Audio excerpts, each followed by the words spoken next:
ሰላም ጤና ይስጥልኝ ክብራትና ንግሥት ተከታታዮች እንደምን አላችሁ? እኔ አለው እግዚአብሔር ይመስገን ደህና ነኝ። ዛሬም በጠቃሚና በአዲስ ፕሮግራም በድጋሜ ተገናኝተናል። በዛሬው የጤና ፕሮግራማችን ላይ የምንመለከተው ስኳር ድንችን እንዴት አድርጋችሁ ጤናማ በሆነ መንገድ መጠቀም ወይም መመገብ እንደምትችሉ በዚህ ቪዲዮ ላይ እነግራችኋለሁኝ። የሚሰጣችሁን ድንቅ በርካታ የጤና ጥቅሞችና የንጥረ ነገር ይዘቱንም በደንብ እነግራችኋለሁኝ። ይህንን ቪዲዮ ከሰማችሁ በስኳር ድንች በጣም የምትገረሙ ይሆናል ማለት ነው። ይህ የጤና ትምህርት ታዲያ ለበርካታ ሰዎችም እንዲደርስ ሁላችሁም በቅንነት ላይክና ሼር በማድረግ ሌሎችንም አስተምሩ አሳውቁላለሁኝ።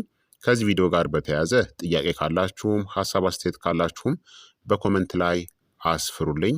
በቀጥታ ወደ ጤና ትምህርታችን የማልፍ ይሆናል።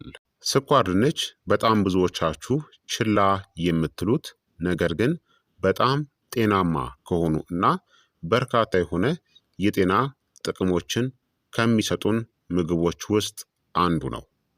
100 ግራም የሚገመት ስኳር ድንች የንጥረ ነገር ይዘቱ ኢነርጂ ወይም ደግሞ ካሎሪ 86፣ ካርቦሃይድሬትስ 20.1 ግራም፣ ተፈጥሯዊ ስኳር 4.2 ግራም፣ ፋይበር 3 ግራም፣ ፕሮቲን 1.6 ግራም፣ ቅባት ወይም ደግሞ ፋት 0.1 ግራም እና ውሃ 77%ን ይይዛል። በ100 ግራም ስኳር ድንች የሚይዘው የቫይታሚን አይነቶች ደግሞ ቫይታሚን ኤ ወይም ደግሞ ቤታ ካሮቲንን 709 ማይክሮግራም ወይም ደግሞ በቀን የሚያስፈልገንን 79%፣ ቫይታሚን ሲ 2.4 ሚሊግራም ወይም ደግሞ በቀን የሚያስፈልገንን 27%ን ይሸፍናል።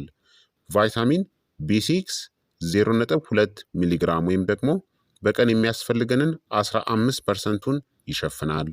ቫይታሚን ቢ5 0.8 ሚሊግራም ወይም በቀን የሚያስፈልገንን 16%ን ይሸፍናል። ቫይታሚን ቢ3 0.6 ሚሊግራም ወይም በቀን የሚያስፈልገንን 4%ን ይሸፍናል።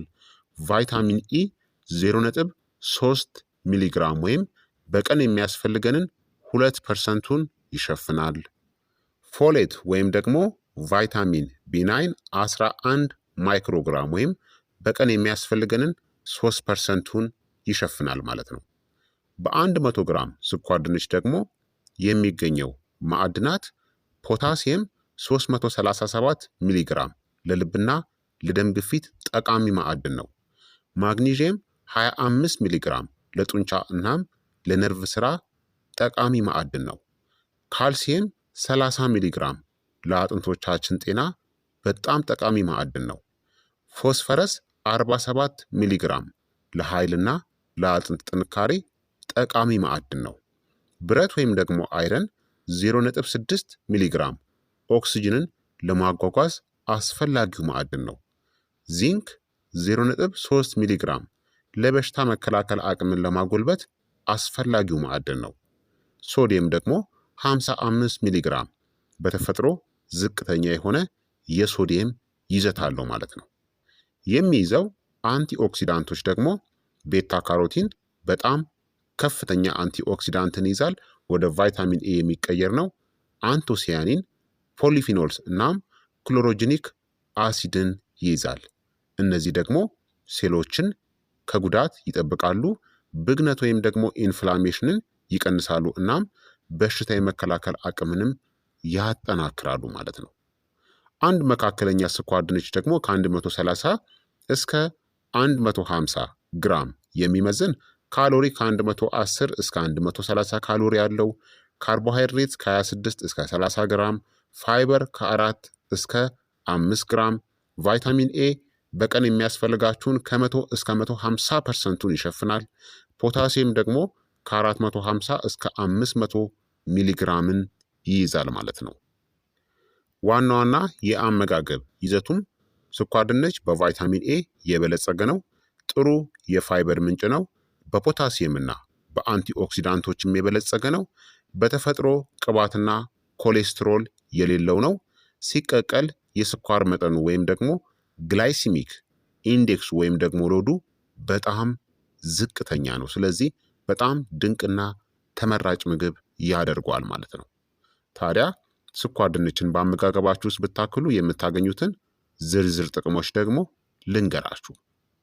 አንደኛ፣ በቫይታሚን ኤ የበለጸገ ነው። አይንን እናም በሽታ የመከላከል አቅምን ይጠብቃል። ስኳር ድንች ሰውነታችን ወደ ቫይታሚን ኤ የሚቀይረው የቤታ ካሮቲን ዋነኛ ምንጭ ነው። ጥቅሙም የአይን እይታን እናም በጨለማ የማየት ብቃትን ይጠብቃል። በሽታ የመከላከል አቅምን ያጠናክራል። ቆዳን እናም የሰውነት ውስጠኛ ሽፋኖችን ጤናማ ያደርጋል። አንድ መካከለኛ ስኳር ድንች ከቀን ፍላጎታችን ከ100% በላይ ቫይታሚን ኤን ሊሰጠን ይችላል። ሁለተኛ፣ ጠንካራ የአንቲኦክሲዳንት ጥበቃን ይሰጠናል። ቤታ ካሮቲንና አንቶሲያኒንን በመያዙ ሴሎቻችን እንዳይጎዱም ይከላከላል። ስር የሰደዱ በሽታዎች ስጋትን ይቀንሳል፣ እንዲሁም ደግሞ እርጅናንም ይከላከላል።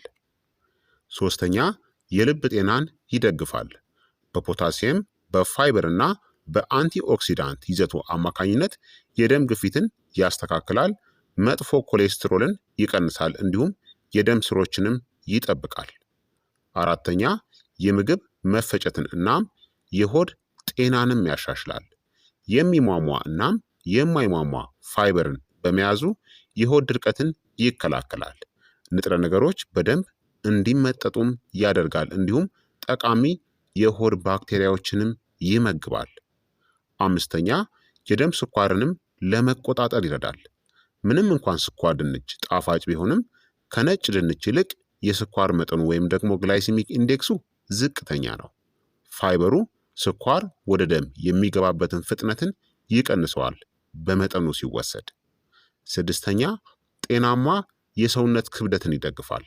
ቅባት የሌለው እናም በፋይበር የበለጸገ በመሆኑ ቶሎ የረሃብ ስሜት እንዳይሰማን በማድረግ ከመጠን በላይ መብላትንም ይከላከላል። ሰባተኛ፣ የአንጎልናም የነርቭ ስራንም ይደግፋል። ቫይታሚን ቢ6 እና ፖታሲየምን በመያዙ የማስታወስ ችሎታንናም ትኩረትንም ያሻሽላል። ጭንቀትንና ድካምንም ለመቀነስ ይረዳል። ስምንተኛ፣ ኃይልን በተፈጥሯዊ መንገድ ይጨምራል። እንደ ነጭ ዳቦ ሳይሆን ቀስ በቀስ የሚለቀቅ ኃይልን ስለሚሰጥ ለጡንቻ እናም ለአንጎል ለረጅም ጊዜ የሚቆይ ኃይልን ይሰጣል። ዘጠነኛ፣ አጥንትንም ያጠነክራል። ማግኒዥየም፣ ካልሲየምና ፖታሲየምን በመያዙ የአጥንትን ጥንካሬን ወይም ደግሞ ዴንሲቲን ይጨምራል። ለአጥንት መዳከም ስጋትንም ይቀንሳል። አስረኛ፣ ብግነት ወይም ደግሞ ኢንፍላሜሽንን የመከላከል ባህሪም አለው። በሰውነት ውስጥ የሚከሰቱ ስር የሰደዱ ብግነቶችን ይቀንሳል። ለቁርጥማት ወይም ደግሞ ለአርትራይተስ እናም ለጡንቻ ህመምም እፎይታን ይሰጣል። 11ኛ፣ የቆዳ እናም የፀጉር ጤናንም ያሻሽላል። በቫይታሚን ኤ እናም ሲ አማካኝነት ቆዳ እንዲጠገን፣ ድርቀት እንዲቀንስናም ኮላጅን እንዲመረት በማድረግ ጤናማ ቆዳ እናም ጠንካራ ፀጉርን እንዲኖረን ይረዳል። 12ኛ፣ በሽታ የመከላከል አቅምንም ያጠናክራል። የነጭ የደም ሴሎችን ስራ በማሳደግ ከጉንፋን እናም ከተለያዩ ኢንፌክሽኖችም ይከላከላል።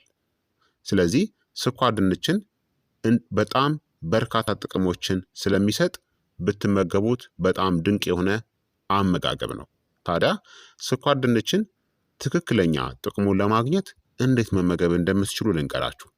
አንደኛ፣ መቀቀል ወይም ደግሞ በእንፋሎት ማብሰል ነው። በጣም ምርጡ መንገድ ነው። ንጥረ ነገሮችን በደንብ ይጠብቃል። ቤታ ካሮቲን ወይም ደግሞ ቫይታሚን ኤ በከፍተኛ ሁኔታ እንዲገኝም ያደርጋል። ቆዳውን ወይም ደግሞ ልጣጩን አጥቦ አብሮ ማብሰል ደግሞ ፋይበሩን ለመጠበቅም ይረዳል። ሁለተኛ፣ መጥበስ ወይም ደግሞ መጋገሪያ ውስጥ ማብሰል ነው። ተፈጥሯዊ ጣፋጭነቱን ይጨምረዋል። ከጥቂት የወይራ ዘይት ወይም ደግሞ ከጤናማ ቅባቶች ወይም ደግሞ ፋት ጋር መመገብ ቫይታሚን ኤ በደንብ እንዲመጠጥ ይረዳል። ሶስተኛ፣ ቀቅላችሁ አቀዝቅዛችሁ ድጋሜ ማሞቅ ነው። ለሆዳችን ወይም ደግሞ ለጨጓራችንም ምርጥ ነው። ይህ ዘዴ ሬዚስታንስ ስታርቹ እንዲጨምር ያደርጋል። ይህም ለሆድ ባክቴሪያ እናም ለደም ስኳር መቆጣጠር እጅግ በጣም ጠቃሚ ነው። ታዲያ በፍጹም ስኳር ድንችን መመገብ የሌለባችሁ መንገዶች በኃይል ወይም ደግሞ በከፍተኛ መጠን በዘይት መጥበስ፣ በተለይ በቬጂቴብል ኦይሎች በተለምዶ የምንጠቀማቸው በአትክልት ዘይቶች ማለት ነው። መጥበስ አይመከርም፣ በተለይ በከፍተኛ ሙቀት። ይህ ንጥረ ነገሩን ሙሉ በሙሉ ያጠፈዋል። እንዲሁም ደግሞ ስኳርን መጨመርም የለባችሁም። ታዲያ ስኳር ድንችን ደግሞ ለመመገብ ምርጡ ጊዜ ጠዋት ወይም ደግሞ በምሳ ሰዓት ለረጅም ጊዜ የሚቆይ ኃይልን ይሰጣችኋል። ምን ያክል እንመገብ ካላችሁ በቀን አንድ መካከለኛ ስኳር ድንች ከ100 እስከ 150 ግራም ስኳር ድንችን መመገብ ተመራጭና ጤናማ ነው። አብዝታችሁ አትመገቡ። ምንም ነገር ሲበዛ የጤና ጉዳት አለው ማለት ነው። ታዲያ ጥንቃቄ ማድረግ የሚያስፈልጋቸው ደግሞ የኩላሊት ጠጠር ያለባቸው ሰዎች ኦክሳሌት ስለሚኖረው በጣም በልኩና በመጠኑ መመገብ፣ የስኳር ህመም ያለባቸው ሰዎች በመጠኑ እናም ከፕሮቲን ጋር መመገብ ይኖርባችኋል ማለት ነው።